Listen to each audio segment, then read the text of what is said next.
Hello my dear student, स्वागत है आप सबका SR91 के इस यूट्यूब चैनल पर।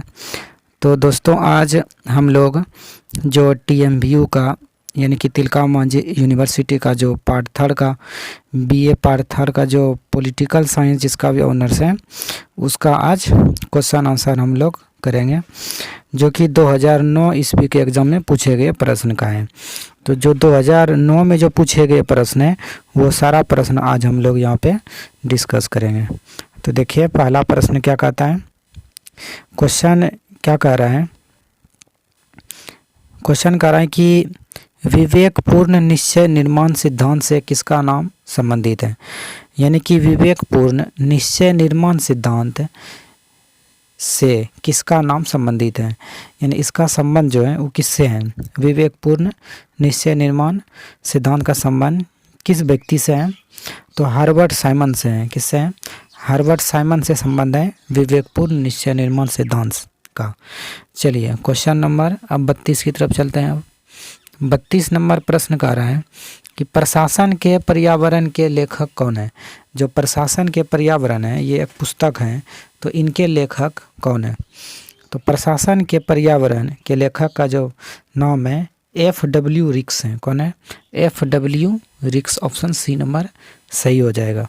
चलिए क्वेश्चन नंबर 33 होगा। अब कहता है कि नौकरशाही की संरचना के लघुकरण के लिए कौन उत्तरदायी तत्व है। नौकरशाही की संरचना के लघुकरण के लिए कौन सा तत्व उत्तरदायी है, तो कौन तत्व उत्तरदायी है। ऑप्शन ए है प्रशासन में सूचना तकनीक का प्रयोग। ऑप्शन बी में होगा भूमंडलीकरण। चलिए ऑप्शन बी देखिए, यहाँ पे लिखा है कि भूमंडलीकरण। थोड़ा सा रुकिए, हाँ भूमंडलीकरण। और उसके बाद है खुली अर्थव्यवस्था, उसके बाद है इनमें से सभी। तो बताइए क्या होगा। नौकरशाही की संरचना के लघुकरण के लिए कौन सा उत्तरदायी तत्व है, तो इसका आंसर सभी हो जाएगा। क्या होगा? सभी। ऑप्शन ए भी सही होगा, बी भी सही होगा, सी भी सही होगा, तो इनमें से सभी सही हो जाएगा। चलिए, खुली अर्थव्यवस्था भी है, भूमंडलीकरण भी है, और उसके बाद ऑप्शन ए में क्या था, प्रशासन में सूचना तकनीक का प्रयोग, ये भी होगा, भूमंडलीकरण भी होगा। चलिए क्वेश्चन नंबर 34 की तरफ चलते हैं। अब 34 नंबर प्रश्न कहता है किसने कहा था कि चूंकि लोक प्रशासन का अध्ययन तुलनात्मक नहीं है, लोक प्रशासन का अध्ययन है वह तुलनात्मक नहीं है, अतः इसके विज्ञान होने का दावा खोखला है। यानी कि इसे जो विज्ञान होने का दावा है वो क्या है? खोखला है।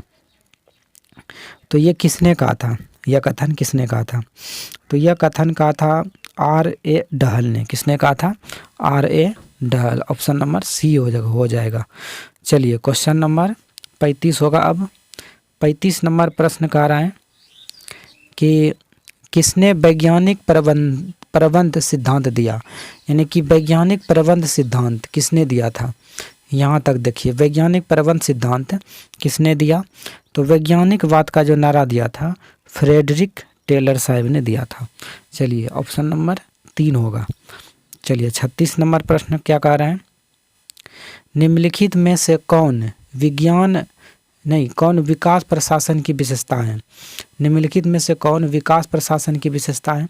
विकास करने की एक प्रकार की विशेषता होगा परिवर्तन और फल उत्प्रेषण।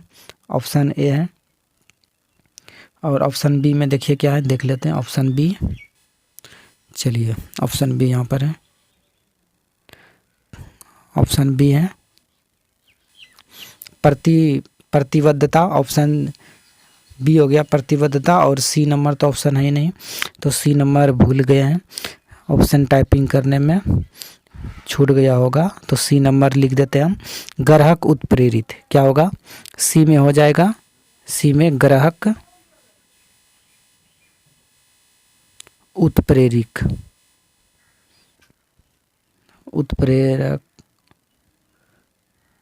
ग्राहक उत्प्रेरित